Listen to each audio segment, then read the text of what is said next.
मी जो काही आरोप केला होता, मी तो काही चुकीचा किंवा खोटा किंवा राजकीय द्वेषातून केलेला नव्हता. मी वास्तव बोललेलो होतो. आता तो शिंदे इतका हुशार आहे, आपल्यावर येणारा आरोपाकरता तो आदिवासी महिला कर्मचाऱ्यांची ढाल करायचा प्रयत्न करून राहिलेला आहे की आमच्या शाळेतल्या 30 कर्मचारी महिला पुरुष आमचे 300 मुलींचा अपमान केला. अरे त्यांच्या अपमानाचा प्रश्न नाहीये.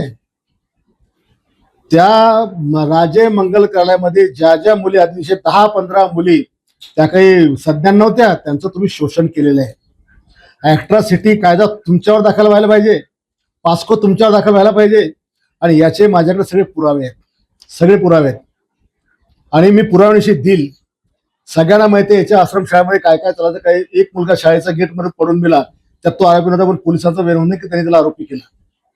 आणि एका मुलीचा कंडोम फाटला होता, ती प्रेग्नेंट राहिली, या विजयाने तिचा हे केलं, डिस्करेज केला, यानेच अल्पवयीन मुलीचा केला. आणि ज्यावेळेला एका समिती नेमल्या गेली, त्या समितीनं ज्यावेळेला तपासणी केली, त्या 43 नंबरच्या पानावर काय म्हटलं होतं, अ ब क मध्ये स्पष्ट नमूद करण्यात आले की संस्थाचालक शिक्षक संस्थेच्या इतर शाखेतील कर्मचारी यांचे अनैतिक संबंध आश्रमशाळेतील महिला शिक्षक कर्मचाऱ्यांसोबत आहे. हा अहवालाच 27 नंबरचा पान विजयाने काय केलं, पैसे दिले. ठीक आहे, मी नाही बोलत, हा शासनाचा अहवाल आहे. त्याच्यामुळे मी जे काय आरोप केले, माझा एकही आरोप चुकीचा नाहीये. आणि राहिला माफी मागायचा विषय, त्या चोट्याची मी तर माफी कधीच नाही मागू शकत. राहिला सगळ्या आश्रमशाळेतल्या मुली आणि महिला, माझा त्यांच्यावर आक्षेप नाही. उलट त्या ज्या मुली बर्बाद केल्या त्यांना न्याय देण्याकरता माझं स्टेटमेंट आहे. मी कोणासाठी तर न्याय मागून राहिलो. शासनामध्ये राहायचं, वरिष्ठ अधिकाऱ्यांचे दबाव आणायचा, मंत्र्याकडून दबाव आणायचा आणि माझ्या हे विषय दाबायचा प्रयत्न करायचा माझं आव्हान आहे. माझ्याकडे इतके पुरावे की कोणी मंत्री, कोणी अधिकारी, स्थानिक लेवलचा कोणी पोलीस अधिकारी यांनी जर याला वाचवायचा प्रयत्न केला तर मी त्याला पण सोडणार नाही. हे प्रकरण गंभीर आहे. कोण आहे महामुनीबाई, परभणीची, संभाजीनगर राहते, तिला विजयराजचा 4था पोरगा आहे. जबाबदारी सांगतो मी. त्या बाईच्या माध्यमातून किती लोकांना घडवलं. पक्षाने पाठवलेले पैसे त्या बाईच्या घरी गायब झाले बुलढाण्याकडे येताना.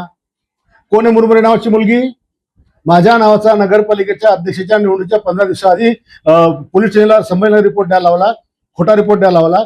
नंतर ज्यावेळेस ती पोरगी बदलली तर तिच्यावर ड्रग्ज, रिव्हॉल्वर आणि तिच्या गाडीमध्ये नकली नोटा ठेवून तिला 1.5 महिने जेलमध्ये ठेवलं. ती मुरमुरे नावाची पोरगी हर्सुल जेलला होती. त्या मुलीचं पण तिने पण सगळे व्हिडिओ मला दिलेत. या महामुनीपदचे पण व्हिडिओ माझ्याकडे सगळे आहेत. कोण आहे गुजरातच्या राजूरच्या शेतावरच्या खाकरेची मूर्तीची पोरगी कोण आहे, कुठं आता शेगावला काय केलं तुम्ही इकडे, आता या बुलढाण्याच्या रस्त्याच्या हॉटेलवर काय केलं, हे सगळं आम्हाला माहित नाही. माझ्या ऑफिसमध्ये सगळे कॅमेरे आहेत. माझा बेडरूम माझ्या दुपारच्या आरामाकरता किंवा शुगर बिगर वाढली तेवढ्या करता असं ट्रीटमेंट घ्यायला करता असते. हे कार्यालय भरगतचं भरलेलं असतं महिला आणि मुलींनी सगळ्यांनी. असलं धंदीकडे होत नाही. येणाऱ्यापासून तर सगळ्यांची नोंदणी सगळं इथं दिसतं. तुम्ही बसले तरी आत काय चाललं याच्यावर सगळं दिसतं. त्याच्यामुळे ज्या माणसाने इतके धंदे केले त्याने मला शांतपणे शिकवण्याची आवश्यकता नाही. माझ्याकडे सगळ्या गोष्टीची प्रूफ आहे. राहिला विषय कार्यालयाचा, तर कार्यालयाचं हे जे मी केलं, जसे 100 स्मारक बांधून दिले, जसे 100 भवन बांधून दिले, तसं मी शासनाच्या निधीतून बांधलेलं आहे. जसा त्याचा सगळे लोक उपयोग घेतात तसाही मी याचा उपयोग घेतो. आणि आता तर काय विषयच नाही. पूजाताई गायकवाड नगराध्यक्ष हे तिचंच कार्यालय आहे. त्याच्यामुळे कोण मला त्याच्यामध्ये काय हे करू शकतं. तुझं कार्यालय कशाच्या संस्थेवर आलं, तू कशाला वापरतो हे पण आम्हाला माहिती आहे. हे काही सांगायची गरज नाही तू कशा करता आलं, काय करून आला म्हणून. त्याच्यामुळे माफी मागण्याचा तर प्रश्नच येत नाहीये. 100 कोटी टाक का 1000 कोटी टाक, संजय गायकवाडला काही फरक पडत नाही आणि मी हे सिद्ध करून दाखवेन.